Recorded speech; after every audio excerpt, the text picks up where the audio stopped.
Hi అండి అందరికీ one more blog అనమాట. ఏంటా రెడీ అయ్యాను ఎక్కడికి వెళ్తున్నారా అనుకుంటున్నారా? ఎక్కడికి వెళ్ళట్లేదు, ఇంట్లోనే. అయినా ఎందుకు రెడీ అయ్యాను అంటే చూస్తున్నారు కదా, మా మరిది అలాగే తోడుకోడలది ఫోటోషూట్ ఉందన్నమాట, స్టిల్స్ది. సో అందుకని చెప్పేసి ఇంట్లోనే ఇలా స్టిల్స్ తీస్తూ ఉన్నాము. పనిలో పని ఒకేసారి నేను కూడా రెడీ అయ్యి మా ఫ్యామిలీ ఫొటోస్ కూడా దిగుదామని చెప్పేసి ఇంకిద్దరికి నారాయణ పట్టు శారీస్ ఉన్నాయి, అందుకని ఇంకిద్దరం అలా ఫొటోస్ దిగుతూ ఉన్నామన్నమాట. ఇంకా ఈ పిల్లని వచ్చేసి మంచి తోడుకోడలు అని చెప్పొచ్చు, అంతకన్నా మంచి చెల్లి అని చెప్పొచ్చు, ఇంకా అయితే మంచి ఫ్రెండ్ అని చెప్పొచ్చు.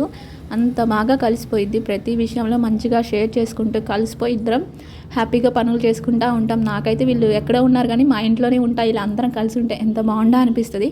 వీళ్ళు ఉంటే సంతోషంగా అలా ఉండిద్ది అనమాట. అందరితో చాలా బాగా కలిసిపోయి కలివిడిగా మాట్లాడేస్తుంది. ఈ పిల్లని చూసినప్పుడు నాకు ఏమనిపిస్తుంది అంటే, నిజంగా ప్రతి క్వాలిటీ మంచైనా చెడైనా మన తల్లిదండ్రుల నుంచే మనకు వస్తుందేమో అనిపిస్తుంది. ఈ పిల్ల పద్ధతులైనా మాట తీరైనా అన్నీ చాలా మంచిగా ఉంటాయి. వీళ్ళ అమ్మ వాళ్ళు ఈ పిల్లని అంత మంచిగా పెంచారు కాబట్టి ఈ పిల్లకి అన్ని మంచి క్వాలిటీస్ వచ్చినాయి ఏమో అనిపిస్తుంది. రేపు నేను ఎలా ఊహించుకుంటానంటే, ప్రతిదీ ఇప్పుడు ఎలా జరుగుతుందో రేపు నా పిల్లలకు కూడా అలాగే జరగచ్చు కదా, నేను ఎలాంటి జాగ్రత్తలు తీసుకోవాలి అలా ఊహించుకుంటాను అనమాట. నేను ఎందుకు ఇలా చెప్తున్నానంటే, సపోజ్ ఇప్పుడు జనరల్గా పిల్లలు అందరినీ చూస్తానన్న అనే ఎగ్జాంపుల్, మా అమ్మ ఎలా పెంచిందో నేను దాని ప్రకారమే పెరిగాను కదా అని నాకు అనిపిస్తుంది. సో అలాగే అందరూ ఫైనల్లీ ఏం చెప్పాలి అనుకుంటున్నానంటే, తల్లిదండ్రులు అయ్యాక వాళ్ళ పిల్లల బాధ్యత కొంచెం కేర్ఫుల్గా పద్ధతిగా పెంచమని కోరుకుంటున్నాను. సో నేను కూడా కన్ఫామ్గా నా పిల్లల్ని నేను ఎంత పద్ధతిగా ఎలా పెరిగానో నా పిల్లల్ని కూడా అలాగే పెంచాలి, అంత రెస్పెక్ట్ఫుల్గా ఉండాలి. నలుగురు మనల్ని చూశారు అంటే మెచ్చుకునేలా ఉండాలి. కానీ ఇప్పుడు పిల్లలు ఎలా ఉన్నారంటే, ఎవరేమనుకుంటే నాకేంటిలే, నేను హ్యాపీగా ఉన్నానా లేదా అనేది చూసుకుంటున్నారు అనమాట. ప్రజెంట్ సిచ్యువేషన్ అలా ఉంది. ఇంకా టాపిక్ పక్కన పెడితే ఇంకా మూవీకి వచ్చేసాము. నైట్ షో అనమాట, సెకండ్ షోకి.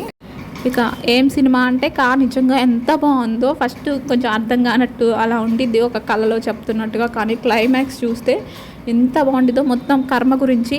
ఈ సినిమా కూడా నాకు నా మాటలకి రిలేటెడ్ అనిపిస్తుంది. నిజంగా మనం ఏదైనా తప్పు చేసాము అంటే జీవితంలో కన్ఫామ్గా అది మనకి తిరిగి ఖచ్చితంగా రిఫ్లెక్ట్ అయ్యేది ఏదో ఒక జన్మలో.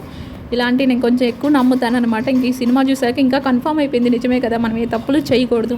మనం చేసే తప్పులు మన పిల్లల మీద ఏదైనా ఎఫెక్ట్ చూపిస్తే, లేదంటే ఏదో ఒక రూపంలో మనం ఏదైనా ఎఫెక్ట్ చూపిస్తే, అందుకని కొంచెం జాగ్రత్తగా ఉండాలి, ఎప్పుడు మంచిగా ఉండాలి అనుకుంటా. ఈ సినిమా నాకు చాలా బాగా నచ్చింది. ఎంత బాగా నచ్చిందో.